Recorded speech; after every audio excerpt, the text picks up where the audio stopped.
So a 19-year-old government reformer just got beaten bloody by a gang of thugs in Washington, D.C., and it might change everything about how America's capital operates.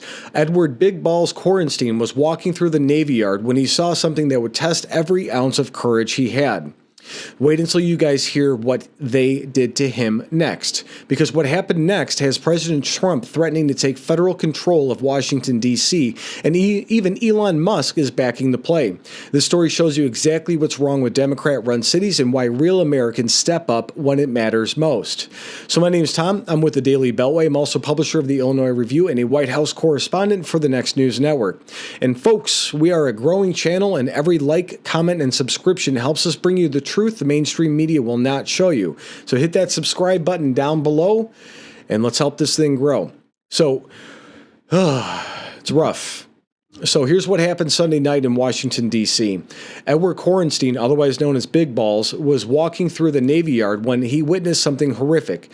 A gang of 8 to 12 teenagers had surrounded a woman's car. They were trying to assault her and steal her vehicle. And most people, they will call 911 and hope for the best. Not Big Balls. This 19-year-old former DOGE staffer charged straight into that group of attackers to defend a complete stranger. The result? It was brutal. They beat him unconscious, gave him a concussion, and left him bleeding on the pavement next to a white van. But here's the thing that matters the most. The woman escaped unharmed because this young patriot was willing to sacrifice his own safety for hers. The photos circulating on social media show exactly what happened to Big Balls.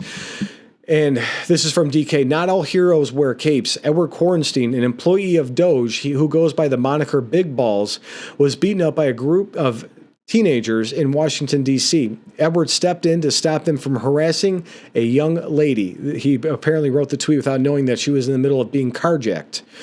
So the picture shows Coristine sitting shirtless on the street, blood covered his face and torso. These aren't Hollywood special effects. This is what happens when good Americans stand up to violent criminals in Democrat-controlled cities. We're going to cut to a clip of Big Balls being introduced Big Balls to everybody there. That should be obvious. Why do they call you Big Balls? I just said it as my LinkedIn username. Okay.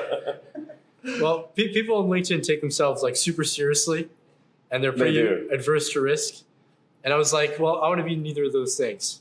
So I said it, and honestly, I didn't even think anyone would notice. And that's the kind of personality the kid has. You know, just straight to the point, having a good time with everything, and dead set on ending government corruption. So he earned the nickname Big Balls during his time at the Department of Government Efficiency. This kid, he was fearless when it came to cutting government waste and challenging federal bureaucrats. He worked as Elon Musk's Neuralink before joining DOGE as one of the original staffers. He was born in 2006. He founded his own company and was touring federal agencies to find a way to slash trillions in government spending. But Sunday night wasn't about government reform. It was about basic human decency and American values. And this is where it all changed. So President Trump, he saw those photos and he exploded. He posted on Truth Social that DC violence is totally out of control and local authorities are too soft on juvenile criminals. Trump said these gang members, some only 14 and 15 years old, are randomly attacking, mugging, maiming, and shooting innocent citizens while knowing they'll be released immediately. Then the threat that has Democrats panicking came right after this. It's in the middle of that message. Check it out. Trump warned that if D.C. doesn't get its act together quickly, he will take federal control of the entire city. And I quote, "I'm going to exert my powers and federalize this city," he declared. Even Elon Musk, despite past tensions with Trump, jumped in to support federalization. He posted, "It's time to federalize D.C." after praising Coristine's heroic actions. When Trump and Musk agree on something, you know it's serious, especially given their little beef that they had. The numbers tell the whole story about DC's crime crisis. 82 carjackings in 2023 alone. 63% involved firearms. Only 14 arrests were made. That's not law enforcement. That's literal surrender. So what do you guys think about Trump's threat to federalize Washington, D.C.? Should the federal government step in when local Democrats can't protect their own citizens? Let me know in the comments, because this could set a precedent for other crime-ridden cities across America. So far, the updates on this whole situation is that two suspects have been arrested, but we don't know their ages or what charges they're facing. In a city where the minimum age for a carry permit is 21, Coristine had to face down a dozen attackers with nothing but his bare hands, and you guys see the result of it. He couldn't legally defend himself with a firearm, even though he was completely within his rights to protect an innocent woman from a forcible felony. This incident exposes everything wrong with soft-on-crime policies and Democrat strongholds. Young criminals know they can commit violent acts without facing real consequences. Meanwhile, law-abiding citizens like Coristine are stripped of their constitutional rights to bear arms. Conservative voices across America are calling him a true hero. One social media user wrote, "Go towards the fight. He is a man in the truest sense." Another said, "Big Balls really lived up to his name here," like I was saying earlier. So if you guys got value from this news update, tap subscribe. My opinion is next. So, this story matters because it shows the stark difference between conservative values and liberal policies. Edward Coristine represents everything good about young Americans. He saw evil happening and he ran towards the danger to protect someone he didn't even know.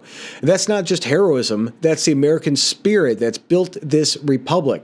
But here's what really gets me pissed off. This 19-year-old kid had to face down a dozen violent criminals with his bare hands because Washington, D.C.'s laws prevented him from defending himself or others in the committing of a violent felony. He's old enough to serve in the military. He's old enough to work for the federal government, but not old enough to carry a firearm in one of America's most dangerous cities? That's just stupid. It's criminal, and it's negligence by politicians who created these laws. President Trump's threat to federalize Washington, D.C. isn't political theater. It's recognition that Democrats have completely failed to protect their own citizens. When the nation's capital becomes a war zone where government employees get beaten bloody trying to save innocent women, something has to change. The left will scream about federal overreach and local democracy, but what about the democracy of that woman who was almost carjacked? What about her right to drive through her own city without being attacked by teenage criminals? Where's her representation in this so-called democracy? This isn't about Republicans versus Democrats. This is about civilization versus chaos. And Edward Coristine chose civilization. He chose to protect innocent instead of walking away. He chose to sacrifice his own safety and potentially his life for somebody else's freedom. And that's what Americans do. That's what the rest of the world knows us to do. And the fact that both Elon Musk and Donald Trump are supporting federalization tells you everything you know about how serious this situation has become. These aren't men who agree on everything, but they both recognize that DC's crime crisis threatens the basic functioning of our federal government. Every American should be asking themselves what they would have done in his position. Would you guys have walked away? Would you have called 911 and recorded it and waited for the police?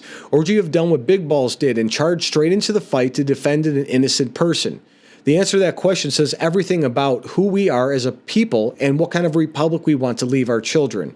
Edward Coristine gave us his answer Sunday night in the Navy Yard. Now it's time for the rest of us to give ours.